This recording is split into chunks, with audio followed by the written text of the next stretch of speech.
जिले के जलालपुर विधानसभा क्षेत्र के पेकोली गांव में अंबेडकर जयंती के अवसर पर आयोजित कार्यक्रम में पहुंचे बसपा प्रदेश अध्यक्ष विश्वनाथ पॉल ने भाजपा सपा कांग्रेस पर तीखा हमला बोला। उन्होंने कहा कि जो दल कभी बाबा साहेब के विचारों और सम्मान को नजरअंदाज करते थे, आज वही लोग उनके नाम पर राजनीति कर रहे हैं।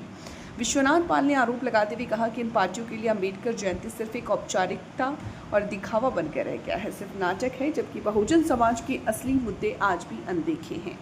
क्या कहेंगे?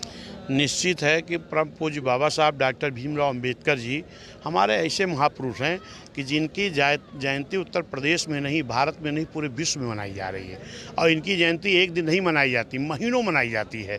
उसी कड़ी में आज पैकौली गांव के हमारे सम्मानित साथियों ने, आयोजक साथियों ने बाबा साहब की जयंती का आयोजन कार्यक्रम रखा, जिसमें मुझे भी इन लोगों ने आमंत्रित किया और हम भी आज आए थे। इस जयंती में बड़ी धूमधाम से बाबा साहब की जयंती मनाई जा रही, बाबा साहब के विचारों पर चर्चा हो रही है। निश्चित है आने वाला समय, जो बाबा साहब ने कहा था कि इस देश का हुक्मरान जब तक बहुजन समाज नहीं बनेगा, तब तक मेरा बनाया हुआ संविधान ईमानदारी से लागू नहीं हो सकता। आज उसी की शपथ लेकर के हमारे सभी सम्मानित साथी जा रहे हैं कि आने वाला समय बहुजन समाज का होगा, हुक्मरान बहुजन समाज बनेगा। बार तो आप तमाम पार्टियों के लोग भी जयंती मनाए हैं, क्या कहेंगे? देखिए, जिन लोगों को बाबा साहब के नाम से ज़िले का नाम नहीं हजम हुआ, जिन लोगों को बाबा साहब के नाम से पार्क नहीं हजम हुआ, और आज बाबा साहब के आज़ादी के बाद बाबा साहब के संविधान से लोग देश तो चलाते थे, लेकिन पार्लियामेंट के अंदर बाबा साहब की 90 तक फ़ोटो नहीं लगाना पसंद किया। आज वो जयंती मना रहे हैं तो जयंती नहीं, उनका एक नाटक है और इसको बहुजन समाज समझ रहा है। क्या इस 2027 की तैयारी है?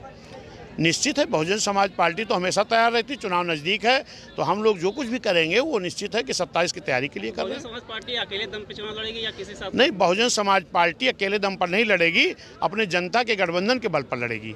हमने 2007 में भी इस देश के बड़े प्रदेश में किन्हीं दलों का गठबंधन नहीं किया था, जनता का गठबंधन किया था।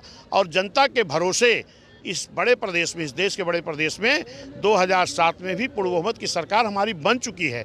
फिर माननीय बहन जी के प्लानिंग के हिसाब से, बहन जी की रणनीति के हिसाब से आने वाले 27 में भी हमारे सभी साथी बूथ से लेकर के प्रदेश तक के कार्यकर्ता सभी लोग एक जनता का गठबंधन तैयार कर रहे हैं। इसी जनता के गठबंधन के बल पर आने वाले 27 में Bahujan Samaj party full fledge सरकार बनाएगी, माननीय बहन जी को मुख्यमंत्री बनाने का काम करेगी।